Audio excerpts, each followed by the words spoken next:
or when God say go right, you go left. And these are the things that cause a lot of family heartaches.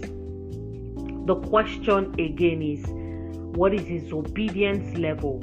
And it starts from, he must have stories that he has told, he will tell you. This is where the conversation comes in. And in the business that God has given to me to lead via DDW and Sage Now, these are some of the revelations that God has given to us that we're putting into models, into corporate models that are now relevant, that will be relevant to everybody of every religion in the world, especially when it comes to conversation. I see that a lot of people miss it when it comes to conversation. They don't know what to ask, they don't know how to ask, they don't know when to ask. Many people, including women, including you, probably even listening to this. Conversation is not when you open your mouth, bagam, and talk. No, conversation comes with intelligence. It comes with thought. It comes with time. It comes with intention, and it comes with a destination. So it is important to make sure that you are conversing rightly in your courtship time, in your relationship time. More importantly, in your getting to know you time. From the certain things that you would have discussed before you get to know this person, you know that you can't waste your time with this. Don't need to enter a relationship that's not leading to marriage. Okay, so one of the things you should get from conversation is he is, and yours as well, his and yours obedient story over the years before you people met. It's not when you people have a meeting now that you will not start obeying God. No, you should have been obeying God, especially if you are not a young single. There should definitely be a lot of stories. Number 4, lesson 4, Adam was discerning to the woman God had brought his way to fulfill purpose. He says, finally, and I'm reading this out from the note. It says, finally, and it is because he had been discerning to other things before now. Okay, so a lot of these points are picking from the other points. Adam was discerning to the woman.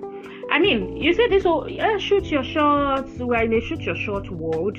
And that's even a different conversation. I don't really want to bring it into our lesson for today, because there's a whole lot to teach about relationship.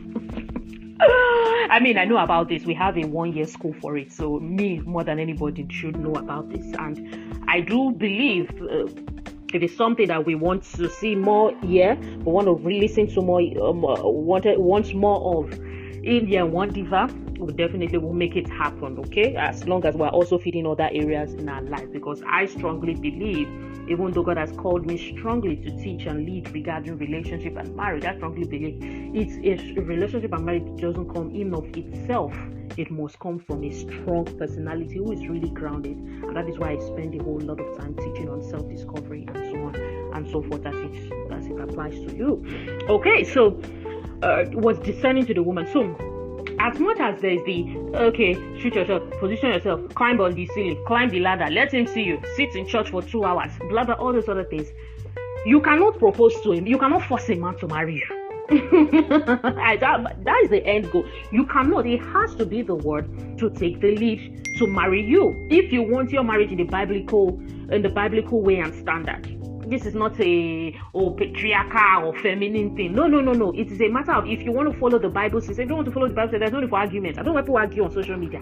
It's not do or that. If you want to follow the biblical system, you should allow the man who is the head of the home, as instructed and shown to us by God, to make the lead. That should be his first lead or first leading.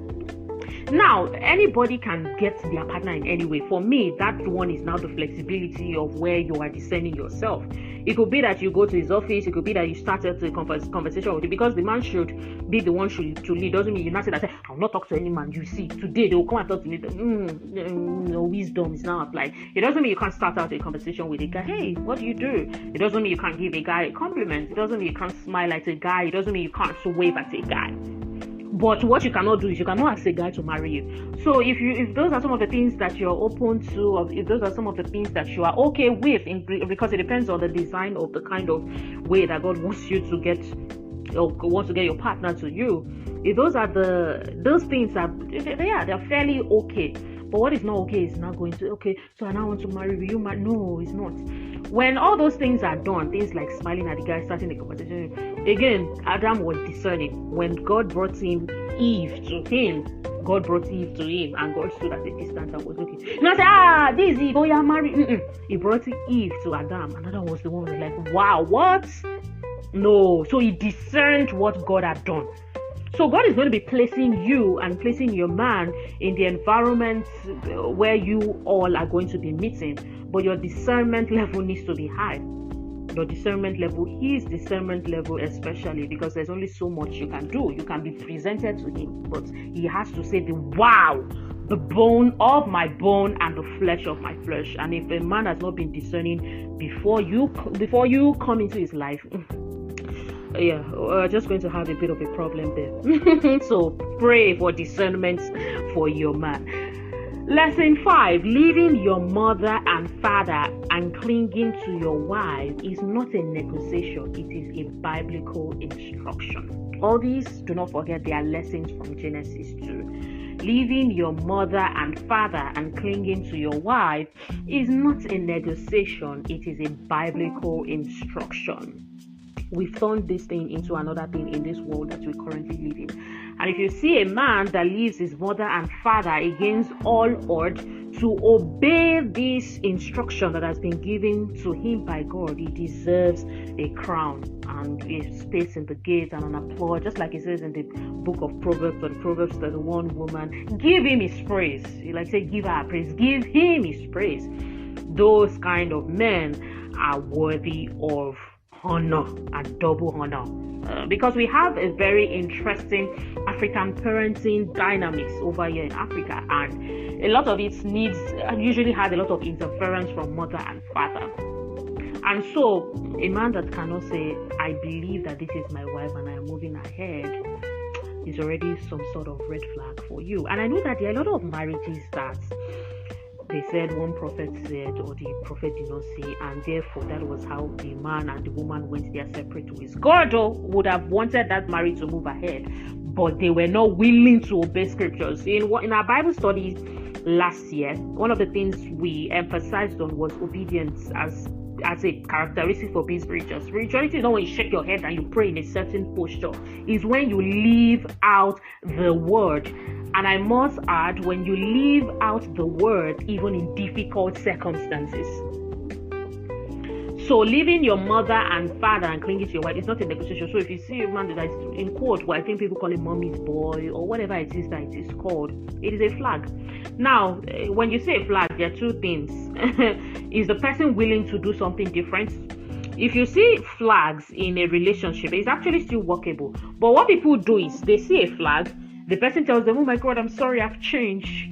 And then they accept it and they go and get married next month. No, when you see a flag, if you want to be invested in the growing of that person from that red flag into a green flag, then that relationship is going to take more years or more time before you can move. Because it's not about a person saying, I have changed. It's about proof of change. There must be receipts. You get it? Receipts, and receipts take time. Not the one that they give you at the cash point. I'm talking about live receipts. Take time. It takes time. Okay?